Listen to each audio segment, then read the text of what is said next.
So I just wanted to give us a little context about where this comes from. So this was a ritual that was created in 1980 by two women, Carolyn McDade and Lucille Shuck Longview.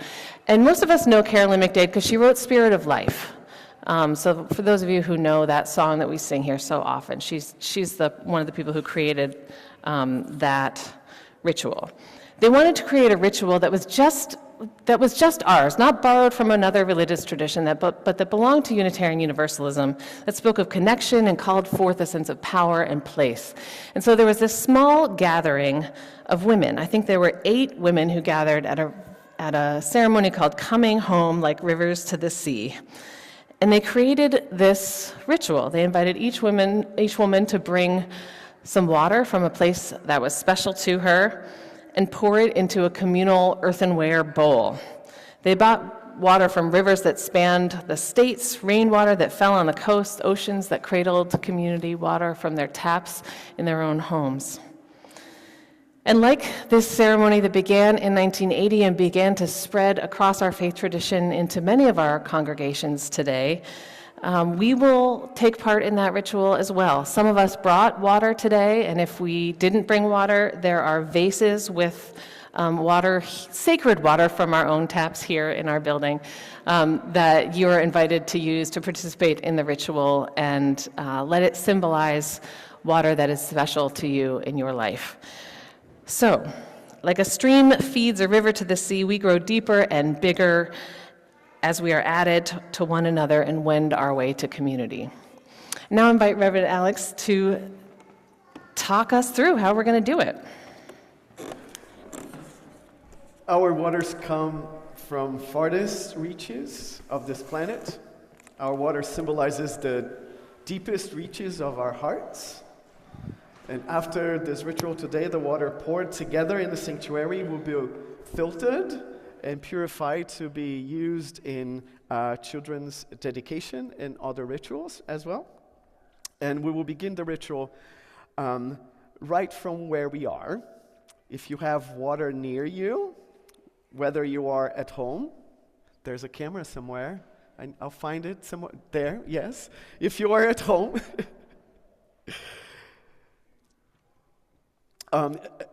or here in the sanctuary, I invite you to take it out now. So I invite you to hold that water that you have, either here in the sanctuary or home. And if you don't have water, fear not. Close your eyes. We can imagine the water. Bring it to mind a place of water that feels peaceful to you. After all, water is life. And I invite you to dip a finger into your water right now. Or imagine dipping your finger into a peaceful water and touch your finger to your forehead or any place that is in need of that in your body. May the still waters of this earth bring calm to our minds when they are turbulent.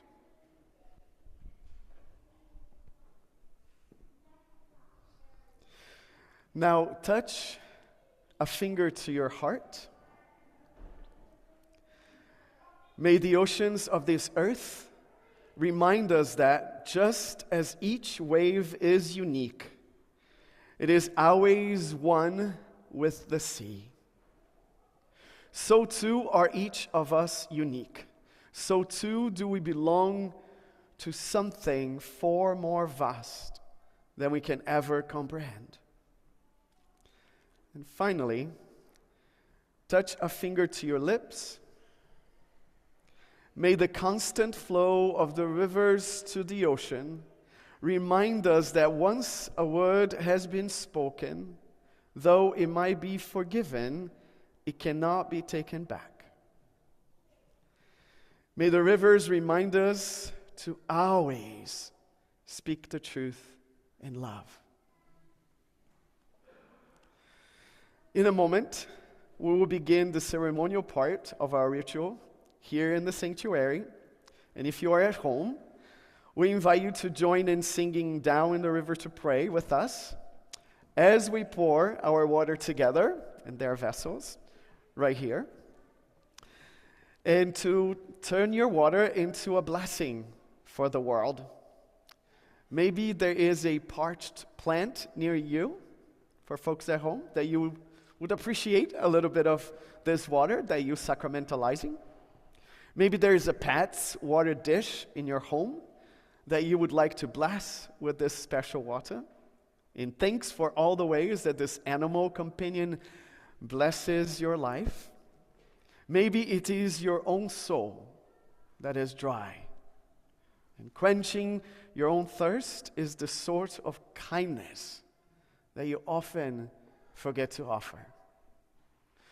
For those here in the sanctuary, we invite you to reflect on what the water means to you, to your spiritual tradition, to your cultural tradition, as you pour your water into our communal bowls.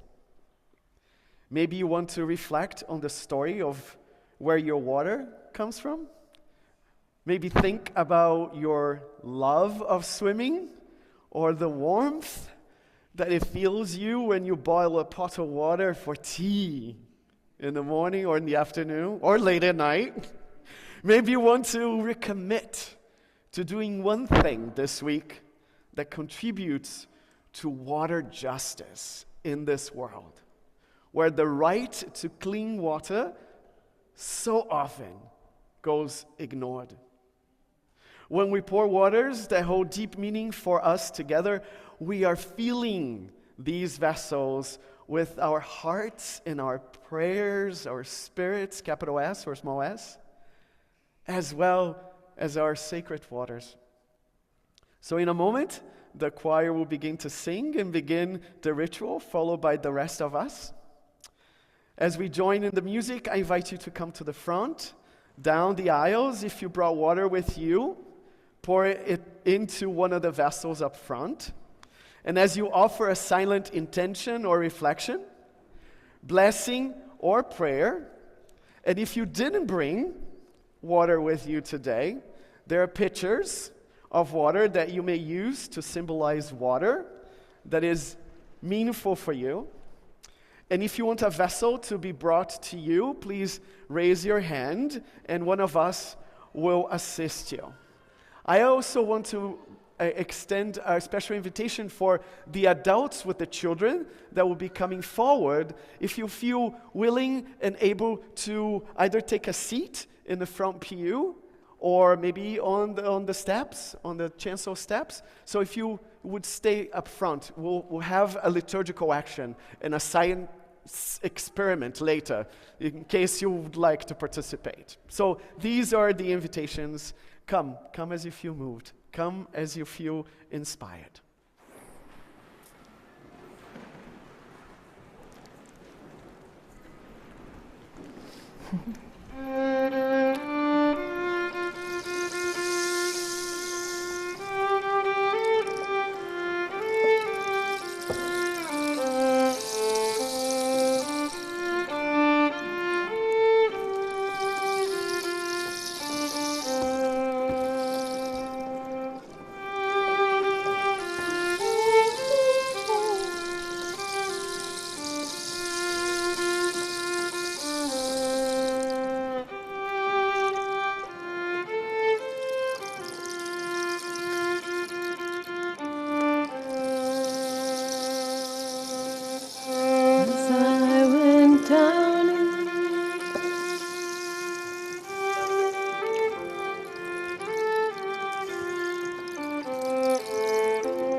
Beloved, the science experiment, you ready for it?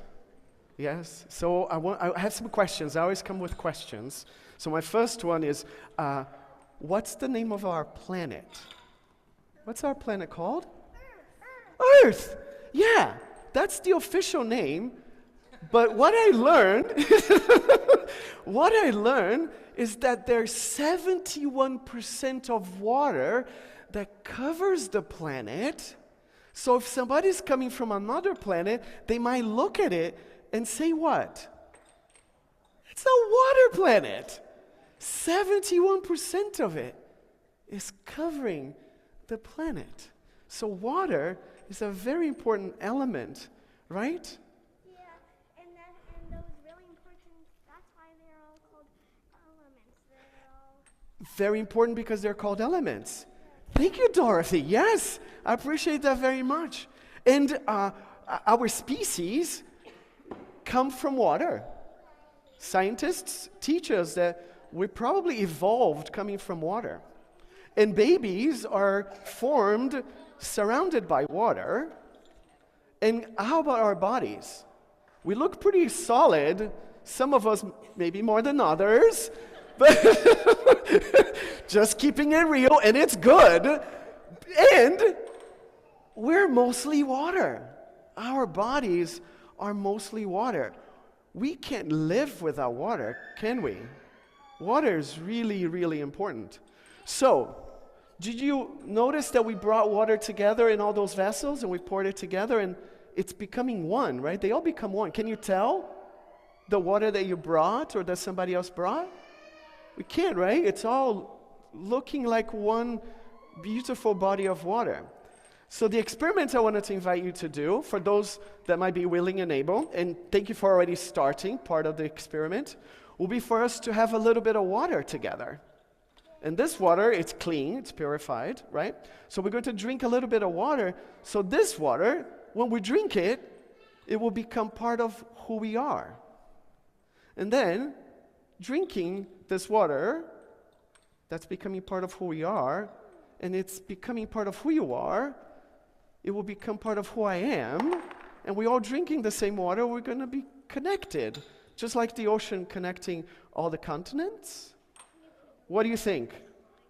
Do you want to see what happens? See if the water becomes who we are, and maybe we can become a little bit of who we all are together as a community? What do you think? All right, now I have I'm extending invitations to maybe somebody in their 20s and 30s. You willing and able? Okay. Maybe somebody in their middle age. Okay. And we have a wonderful elder in our community who's willing and able to be part of the experiment? Yeah. All right. So let's see what happens when we all partake a little bit. And I'll invite any children and adults that would like to participate in the experiment to come forward. And there are more glasses here, especially if you're thirsty. Here you go. Anybody else? Sam, you ready for some? Yeah. Oh, you want to put it over here? Brilliant. Yeah. Why not? Yes. You all set, Hudson? Yeah? Okay. All right, we all ready? Okay, let's see how that happens. Here. I advocated middle age. Yeah. Represent the middle age, yes. So we have many generations in our congregation all together. Mm-hmm. And yeah, we're gonna, yes. Let's see.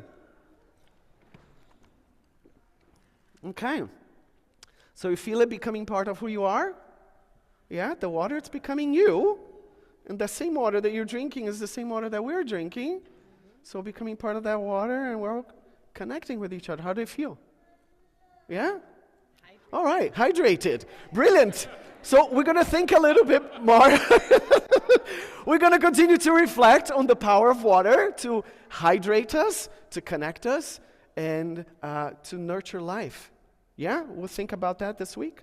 And We have vessels over there, so we're going to pour some of this water that everybody brought together, along with the water that we drink together, and we're going to be in little vessels that we're going to be filling out during the service.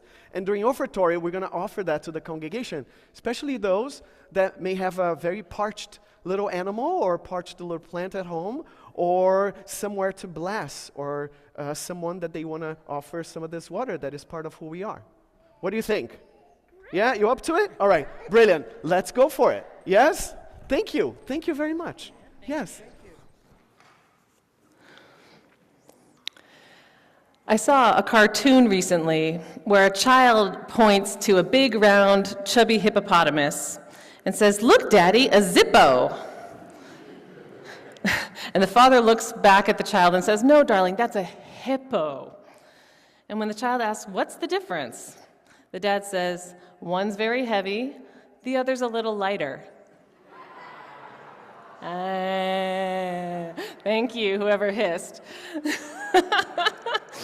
And as I decided to tell this terrible joke this morning, I was wondering if Zippo lighters are even still a thing. Are they still a thing? When I was growing up, a lot of my friends smoked, and let's be honest, I was like a very nerdy Unitarian Universalist youth, and so a lot of my friends liked lighting chalices a lot, and so Zippo lighters were like really cool. They were very fancy. I never had one, but I don't know if that's still the case. Today, I'm not going to talk about Zippo lighters, though. I want to talk about hippopotamuses. And two hippopotamuses in particular, Button and Jenny. Does anyone else know Button and Jenny, the hippopotamuses? Oh, you guys are going to be in such a treat then. Button and Jenny are the two hippos who live in the Adventure Aquarium just across Ben Franklin Bridge in Camden. And besides my two big, round, chubby children, Button and Jenny are two of the biggest, roundest, chubbiest sources of joy in my life. We became members of the aquarium this past spring, and my absolute favorite part of the aquarium happens at 10:45, and then at noon, and then at 2:45 every single day when Button and Jenny wake up from their nap in their enclosure, lift their 3,000 and 4,000-pound bodies, respectively, onto their sturdy, stubby little hippo legs, not little, big hippo legs, and then they slowly plod down the hill into their hippo tank. If you watch it from the other side of the tank, so imagine I am Jenny and Button, I am 3,000 to 4,000 pounds. I'm like walking very slowly down into the water, and you're on the other side, and you're seeing it through a glass of water and a glass and a ton of water. You see first sturdy, stubby hippo feet slowly coming into the water, plodding until they're immersed up to their back feet, and then they magically transform. And I'm saying this literally, it's maybe a little bit of a metaphor, but I believe it literally, into underwater ballerinas. Their heavy plodding gait is left behind on land, and they launch themselves underwater, gliding with the grace and the elegance of the Sugar Plum Fairy. They twirl a few happy laps around their tank, and they say hello to all of the little kids who are standing against the tank looking for them before they clamp their massive vegetarian jaws around their snack of romaine lettuce or bok choy or whatever the zookeeper throws at them, or aquarium keeper throws at them. The water transforms these hippopotamuses. It makes them seem almost weightless. They are buoyant. They are clearly joyful as they glide around the tank underwater. Above ground, it seems like every step takes effort, and as it, of course, must, given their massive size, although they have the massive muscles to make it work. Underwater, though, they're underwater. Their movement is effortless. When I was already heavily pregnant with my daughter, Robin, I would walk to take my son Nova to swim lessons at the YMCA that was near his daycare at the time. And I know that there are some people who feel great when they are pregnant, but midway through this pregnancy, every single step I took hurt. Don't get me wrong, I don't take for granted the gift that I was able to get pregnant twice, carry two children who are healthy, especially because I was older when I got pregnant and because I am queer. I know it was an absolute miracle that not everyone gets to experience, and I feel grateful for it, but it was hard. And every time I had to lift one of my legs, the effort felt massive, even by halfway through my pregnancy. And I would huff, and I would puff, and I would groan the 7 blocks to daycare, and then I would pick Nova up, and then we would huff and puff and groan for 2 more blocks to the YMCA before changing into our suits and then waddling, plodding carefully to the pool, slowly walking down the steps and into the water. Lifting and carrying Nova, those of you who know him know he is a large child for his size. Lifting and carrying him while pregnant was a miserable experience quite often, but once we were in the water, I felt almost weightless, and he felt almost weightless, and all of the effort of carrying around my body became ease. And though I'm sure Nova didn't, and I didn't look like Mikhail Baryshnikov and Misty Copeland underwater, I felt certain that we were prima ballerinas there. Those 30 minutes a week underwater were a magical departure from my body's painful reality during that time. And even though I would eventually need to climb on land and heft my giant toddler and my giant belly back onto my protesting legs, I always found that walking the 9 blocks home was so much easier than walking the 9 blocks there. More than a bit easy, very much easier. And some of it, I'm sure, was just having a little bit of physical relief for a time. 30 minutes of the water lifting literally the burden of my body. But I think there was more to it, too. I think that the water offered me a chance to remember the grace that lives in my body that I wasn't feeling most days then. I think the water offered me a chance to experience joy without effort, to hold my big kiddo close and swing him around without any oofs, without any, I'm sorry, honey, mama needs a break. When I allowed myself to be immersed in water, allowed the water to lift my burdens even for a short amount of time, I was restored by the water. Just like it seems like Jenny and Button are every 10:45 and noon and 2:45 in Camden, New Jersey. Water is a magical substance. It's holy to every human culture, every religious tradition around the world and throughout time. Every culture has some ritual around water, drinking it straight or turning it into tea, dunking bodies in it or bathing in it, anointing with it. And whether the water is the Ganges or the Nile, the mikveh or the baptism font, the Japanese tea ceremony or our water ceremony here, humans around the world and throughout time seem to know intuitively that water renews us, water restores us, water returns some part of us to the way we should be. In this community, we each bring water that is special to us or represents water that is special to us, and we pour it together into these communal vessels each fall as we take part in this most instinctual of human rituals, honoring the importance of water in our lives and calling out all of the ways that it is special, pouring our individual waters into a shared body and then using it to bless us in turn. I've used water from this ceremony that we hold every year to anoint a congregant's body after she died, her children and I touching her forehead with wet fingers from our shared water as tears ran down our faces and we told her of our love and our gratitude for her life. Sometimes when I'm having a rough day, I dampen my own forehead or my hands when I need to remember that I'm not alone, that we are here together. The water we gather today will bless my own children and many of yours who are going to take part in child dedication services this year. This water will nourish the plants growing in the gardens around this building.